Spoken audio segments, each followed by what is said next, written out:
Bismillahirrahmanirrahim. Assalamualaikum warahmatullahi wabarakatuh. Alhamdulillahirabbil alamin wassalatu wassalamu ala asyrafil anbiya'i wal mursalin sayyidina Muhammadin wa ala alihi wa sahbihi ajmain. Amma ba'du.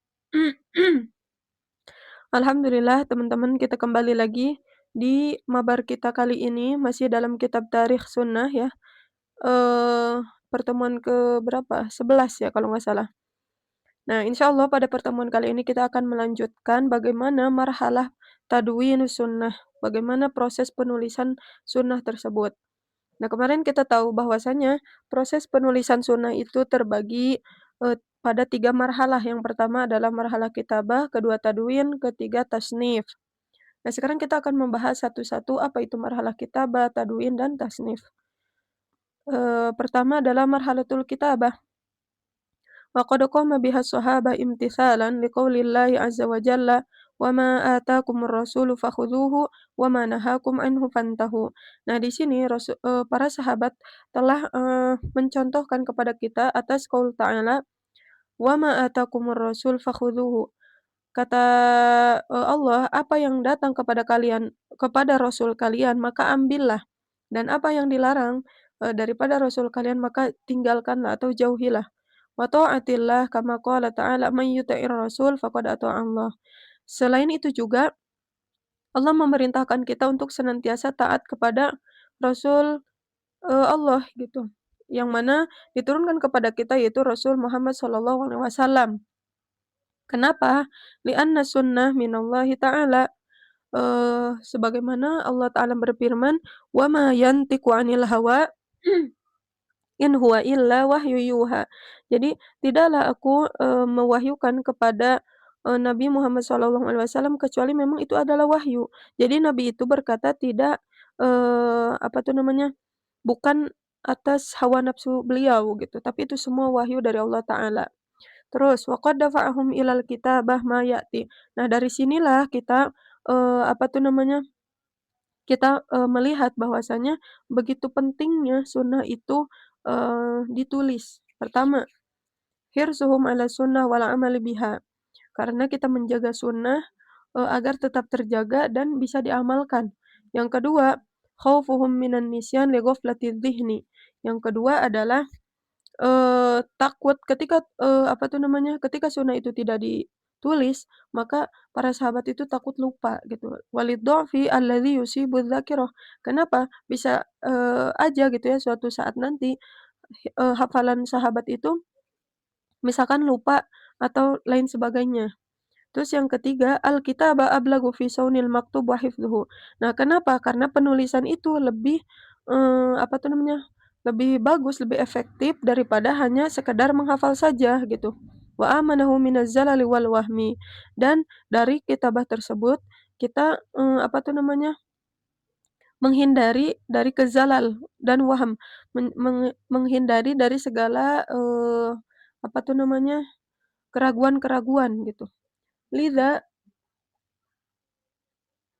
Lidza najidu anna al-ulama fariqani fi amrin kitabatil hadis aw adamihi. Nah, dengan itu maka kita dapati ada dua apa tuh namanya, dua fariq, dua kelompok gitu ya para ulama. Ada yang menyuruh kita untuk menulis si hadis tersebut, ada yang melarangnya juga.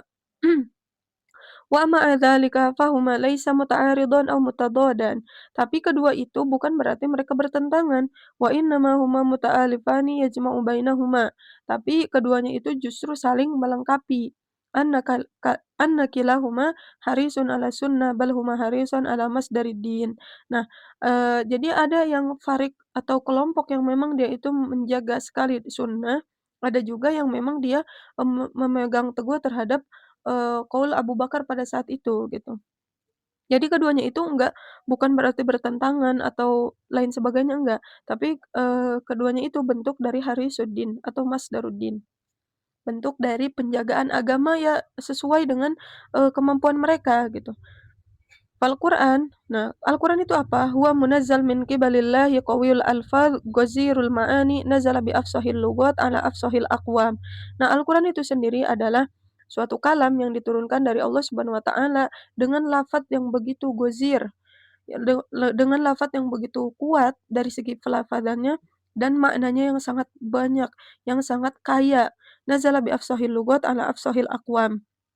Yang mana itu diturunkan dengan bahasa yang paling fasih dan kepada kaum yang paling fasih juga. Muta'abbad bilafdhihi wa mu'jiz fihi. Dan ketika kita membaca Al-Qur'an, maka kita mendapatkan, apa tuh namanya, ibadah ya, mendapatkan pahala, dihitung sebagai ibadah.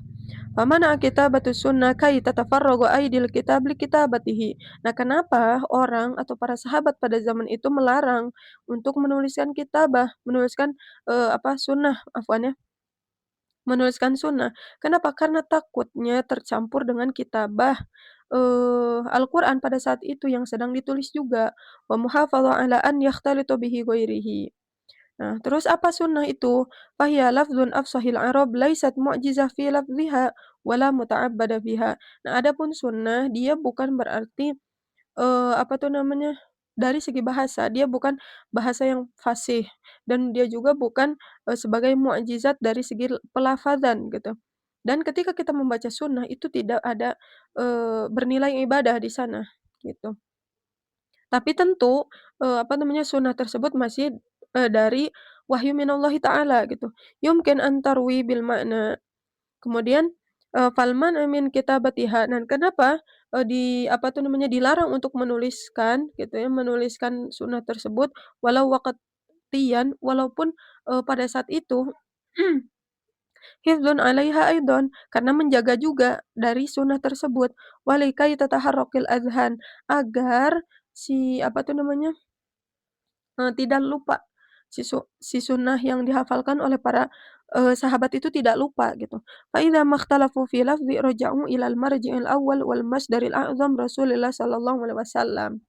Nah, tapi ketika, waktu itu dilarang kenapa? Karena masih ada Rasul. Ketika para sahabat lupa dari segi pelafadzan atau makna dan lain sebagainya, maka langsung marji'u ila masdaril awwal, yaitu Rasul. Langsung kembali, langsung bertanya kepada Rasul. Jadi nggak perlu susah-susah buka, kitabah dan lain sebagainya. Fayusahihu lahum ma akhta'u fihi. Maka Rasul langsung, mentashih, membenarkan apa yang, salah dari pemahaman atau pelafadzan para sahabat waktu itu. Wa yudhkiruhum ma nasuhu, dan mengingatkan mereka juga kalau mereka lupa, gitu ya. Nah ini sekarang kita hikmah fi nahyi an kitabati sunnah. Apa hikmahnya dalam pelarangan menulisan, sunnah? Wa qad talmisu ba'dul ulama'il hikmah fi nahyi an kitabati sunnah fi awalil amr. Jadi memang para ulama, awalun mereka melarang. Pertama, apa hikmahnya? Anna nahya sallallahu alaihi wasallam fi awalil amr kana hifadhan 'alal Qur'an. Rasulullah melarang untuk menuliskan, sunnah pada saat itu karena menjaga dari Al-Qur'an, likai tatawafarul juhud li kitabatil Qur'an wahdah, agar para sahabat waktu itu tuh mereka sungguh-sungguh fokus untuk menuliskan Al-Qur'an aja gitu, nggak ada penulisan-penulisan yang lain gitu. Kedua, apalagi? Khosyah an yakhtalital Qur'an bisunnah. Takut sunnah itu bercampur dengan Al-Qur'an.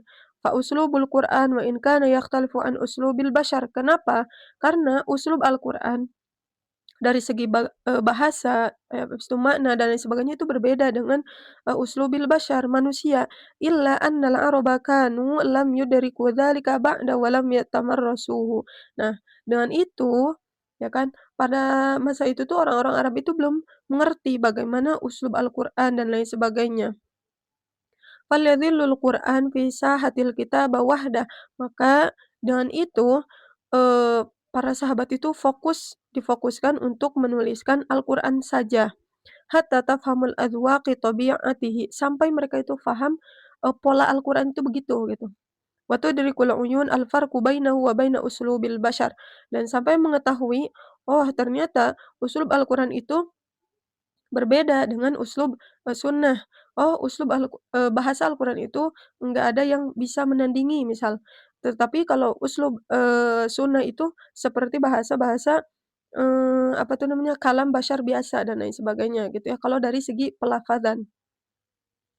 فإذا ما فهموا أسلوب القرآن وأصبح من الثابت أنه لن يختلط بغيره. Nah, kalau para sahabat itu sudah memahami uslub Al-Quran dan udah paten gitu ya pemahamannya, maka nggak pernah akan tercampur dengan uslub-uslubil bashar. Falyatawajjahul juhud likitabati sunnah aidon. Nah, ketika udah paham uslubil Quran, maka dibolehkan untuk menuliskan, sunnah. Fahyal masdari tsani litasyri'. Kenapa? Karena sunnah juga dia merupakan masdar kedua dalam syariat Islam. Wa huna ya'muru salatullah salam bil kitabah wa yubihuha. Nah, setelah itu maka Rasulullah membolehkan. Itu yang kedua. Yang ketiga apa? Khasyatu ba'dul a'immah annal kitabah sataqdi ala malakatil hifzi wa tankilul hadis minas sudur ila sutur. Nah, yang ketiga itu kenapa, dilarang penulisan?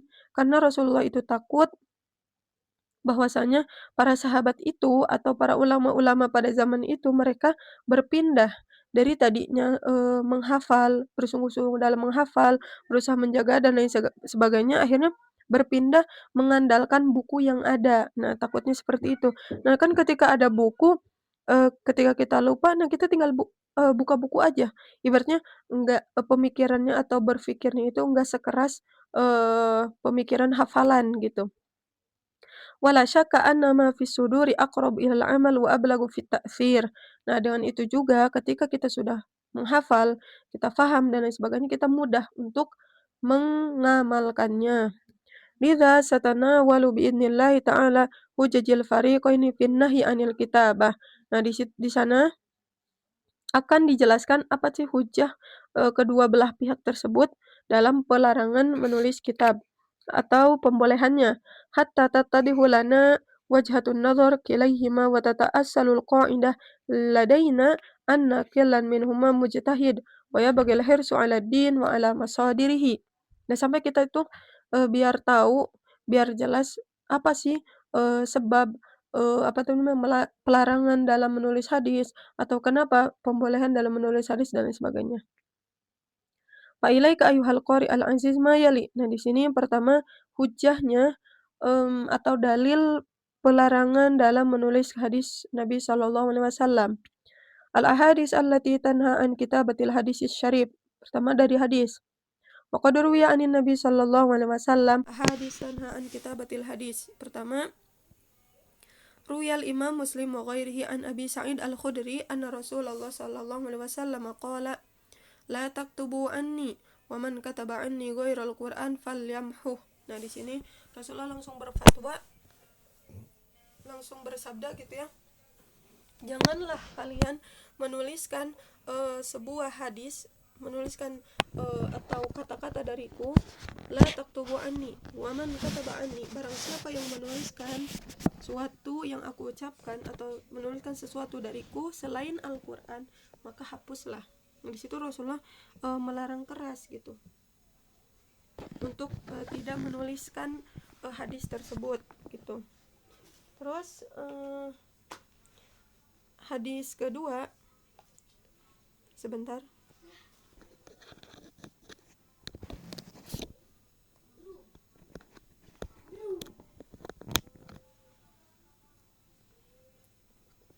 Hadis kedua itu apa? Waqala Abu Sa'id Al-Khudri radhiyallahu anhu, juhdana bin Nabi sallallahu alaihi wasallam an ya'dzana lana fil kitabah fa'aba. Nah, jadi ketika itu kata Abu Sa'id Al-Khudri, jadi kita itu sudah bersungguh-sungguh ibaratnya meminta, bertanya kepada Nabi apakah boleh menuliskan hadis, tapi Nabi SAW fa'aba.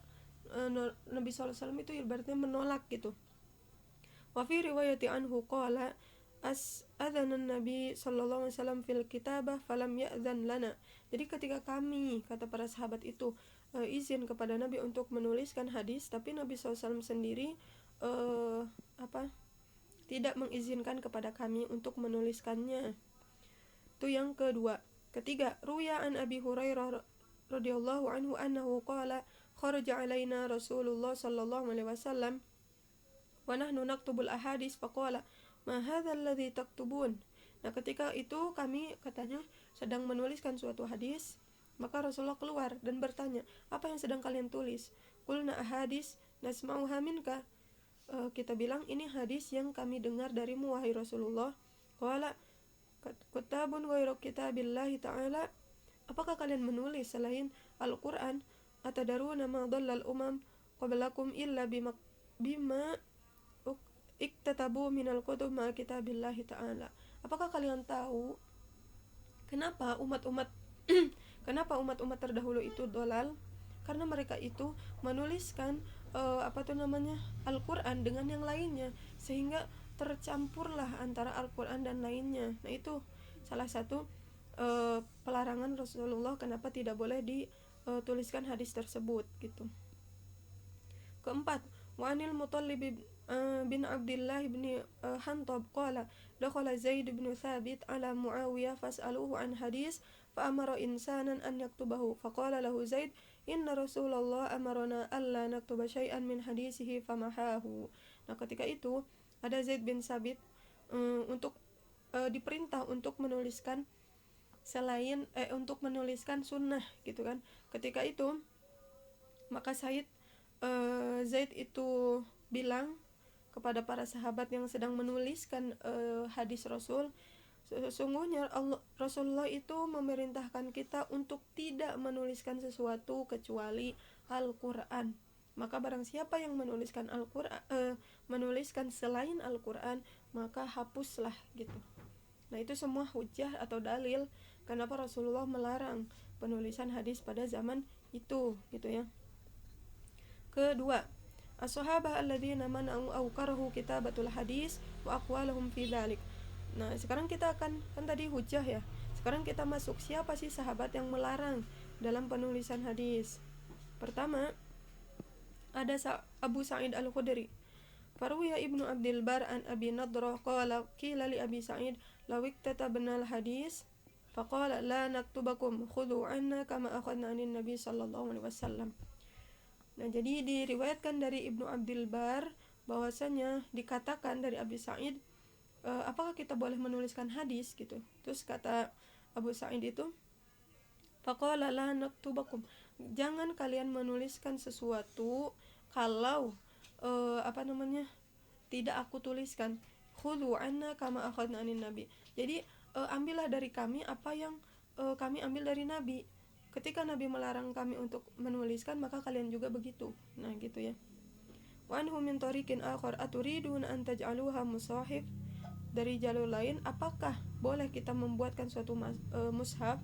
Inna nabiyakum sallallahu alaihi wasallam kana yuhdisuna fahfadhu kama kunna nahfad. Nah, terus dibilang sesungguhnya nabi kalian itu berbicara langsung ke kita, kemudian kita menghafalkannya sabda beliau itu. Maka kalian juga lakukanlah apa yang kita lakukan, yaitu dihafalkan, jangan ditulis gitu. Wa anhu min tariqin akhar aratum an taj'aluhu qur'anan, ada yang bilang boleh kita membuat Quran. La walakin khudhu anna kama akhadna Rasulillah. Nah, di sini juga enggak boleh. Pokoknya ambil aja sesuai apa yang kita ambil dari Rasulullah. Jangan melebihi-lebihi lah gitu. Terus kedua, siapa sahabatnya itu? Abu Hurairah. Ruwiya anhu annahu qala nahnu la naktub wa la nuktab. Nah, dari Abu Hurairah juga bilang bahwasanya beliau itu, Abu Hurairah itu tidak menulis la naktub wa la nuktab, tidak menulis atau nyuruh orang nulis, itu enggak gitu. Bi fathi nunil fi'al awal wa dhammi nunil fi'al tsani. Wa ruwiya an Sa'id bin Abi al-Hasan qala lam yakun ahad min ashabin Nabi sallallahu alaihi wasallam aksar hadisan min Abi Hurairah. Jadi enggak ada sahabat yang paling banyak hadisnya kecuali Abu Hurairah. Hadatsana an Rasulillah sallallahu alaihi wasallam anna Marwan wa huwa 'ala al-Madinah arada an yuktabu hadisahu fa aba. Nah, ketika itu Marwan sedang di Madinah ingin menuliskan suatu hadis, maka Rasulullah itu melarang. Wa qala uru kama kunna narwi, maka riwayatkanlah sebagaimana kami meriwayatkan kepadamu. Ketika itu kami meriwayatkan lewat lafazan, maka kamu juga riwayatkan seperti itu, jangan ditulis. Falamma aba alaihi tughaffilahu fa aq'adu lahu katiban laqinan faqihan wa da'ahu. Nah, ketika Rasulullah melarang itu, maka para sahabat itu menjadi faqih, menjadi mutqin dan lain sebagainya. Faja'ala Abu Hurairah yuhdisuhu wa yaktubul katib hatta istafraga hadithahu ajma'. Nah, kemudian yang dilakukan oleh Abu Hurairah adalah menghafalkan, kemudian mengumpulkan hafalannya, baru ketika Rasulullah membolehkan untuk menulis, nah Abu Hurairah baru menuliskan. Qala thumma qala Marwan, ta'allam anna qad katabna haditsaka ajma' qala wa qad fa'altum qala na'am qala faqra'hu alayya idzan. Nah, ketika itu Abu Hurairah Marwan itu ditanya oleh Abu Hurairah, apakah engkau telah mengumpulkan hafalanmu yang telah engkau ambil dariku? Terus kata Marwan, iya. Kalau gitu ya udah bacain kepadaku gitu. Wala faqra'u alaihi faqalu Abu Hurairah, ama innakum qad hafidtum wa in tu'tini tamhu qala fahamhahu. Nah, kata Abu Hurairah, ya kamu udah hafal. Nah, kalau ada sesuatu yang aku suruh hapus, maka hapuslah dan hafalkan gitu. Nah gitu ya, jadi para sahabat juga mengikuti apa perintah dari Rasul gitu. Terus ketiga, Abdullah bin Mas'ud, wa qad mana'aha bal maha makana maktuban. Jadi melarang juga, bahkan menghapus apa yang udah dituliskan. Ruya Ibnu Abdul Bar an Abdurrahman ibn al-Aswad an abihi qala asabatu ana وعلقمة صحيفة فانطلق معي إلى ابن مسعود بها وقد زالت الشمس أو كادت تزول فجلسنا بالباب ثم قال للجارية انظري من الباب فقالت علقمة والأسود فقال إئذني لهما.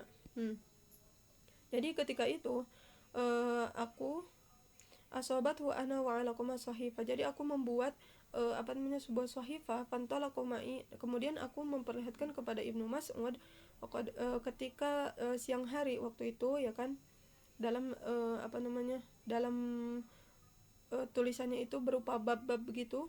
Unduri minal bab, kemudian dia bilang, lihat nih aku udah buat buku ibaratnya per bab gitu. Faqalat alaqamah wal aswad faqala i'dzani lahuma, mereka bilang, aku telah mengizinkan mereka berdua. Pada khalana faqala ka'annakuma an atallamata al-julus qulna ajal qala fama mana'akum an tasta'dhanana. Terus kata di sini kata Ibnu Abdul Bar itu, apakah engkau telah mengizinkan mereka berdua? Terus ya katanya. Terus fama mana'akum an tasta'dhana, terus kenapa engkau melarang atau tidak mengizinkan kami? Qulna khasyayna an takuna naiman, aku takut aku ketiduran gitu. Qala ma uhibbu an tadhunnu bi hadza inna hadhihi sa'ah kunna naqisuha bi salatil lail faqulna hadhihi sahifah fiha hadithun hasan faqala ya jariyah hati batasat wasbubi fihi ma qala faja'ala yamhuha biyadayhi wa yaqulu nahnu naqussu 'alaika ahsanal qasas. Nah, ketika itu Abdul Bar mengizinkan para sahabat tadi untuk menuliskan lain sebagainya. Nah, karena tahu ada larangan Rasulullah untuk tidak menuliskan hadis, maka di sini Ibnu Abdul Bar itu mengambil air dan menghapuskannya menggunakan air tersebut. Faqulna undur fiha fa inna fiha hadisan ajiban faja'ala yamhuha wa yaqul inna hadhihi al-qulub aw'iyatu fashghuluha bil Qur'an wa la tashghuluha bi ghairihi. Nah, di sini bilang, ya memang ini adalah hadis yang sangat mulia dan lain sebagainya, tapi di sini kita itu masih dilarang untuk menuliskan hadis dan kita harus fokus pada penulisan Al-Quran. Qala Abu Ubaid ahadun afradu sanad yurwa anna hadhihi sahifa ukhidat min ahlil kitab falihada karha Abdullah an-nazar fiha. Dan ini dibilang bahwasanya sahifah tadi diambil dari ahlil kitab, maka kita melarang untuk memperdalam hal tersebut. Terus wa'an Sulaiman ibn al-Aswad al-Muharabi qala kana Ibnu Mas'ud yukrihu kitabatul ilm. Nah, di sini Ibnu Mas'ud bahkan membenci dalam kitabatul ilm, dalam menuliskan suatu ilmu, atau di sini hadis ya. Keempat, siapa? Abdullah bin Umar bin Khattab. Ruwiya an Sa'id bin Jabir annahu qala katabtu ila ahli Kufa masail alqa fiha Ibnu Umar falaqituhu fasa'altuhu 'anil kutab walau 'alima anna ma'ya kitaban lakanatil faisal baini wa bainahu. Nah, di sini Abdullah bin Umar, anaknya Umar bin Khattab juga dia itu sangat membenci penulisan hadis ketika belum ada perintah untuk menuliskan hadis. Nah, itu ada dari para sahabat. Nah, sekarang kita masuk kepada tabi'in. Siapa yang yang melarang dalam penulisan hadis? Ada Ibrahim bin Yazid An-Nakhai, Abu Idris Al-Khawlani, Abu Ali Ar-Riyahi, Ubaidillah bin Abdullah bin Atabah, Amr bin Dinar Al-Jamhi Al-Makki, Al-Qasim bin Muhammad bin Abi Bakar, Muhammad bin Sirin Al-Ansari. Nah, itu salah satu atau beberapa tabi'in yang melarang dalam penulisan hadis Rasulullah Sallallahu Alaihi Wasallam. Nah, untuk pembahasan setelahnya, insya Allah kita akan bahas di video selanjutnya tentang hadis yang membolehkan dalam penulisan hadis gitu. Hadis yang membolehkan dalam penulisan hadis Rasul Sallallahu Alaihi Wasallam. Nah, kita cukupkan sampai sini. Mudah-mudahan teman-teman bisa memahami apa yang saya jelaskan dan mudah-mudahan bermanfaat bagi teman-teman semua gitu ya. Kita tutup istighfar, hamdalah, dan doa kafaratul majlis. Astaghfirullahaladzim. Alhamdulillahirabbil alamin. Subhanakallahumma wa bihamdika asyhadu an la ilaha illa anta astaghfiruka wa atubu ilaih. Assalamualaikum warahmatullahi wabarakatuh.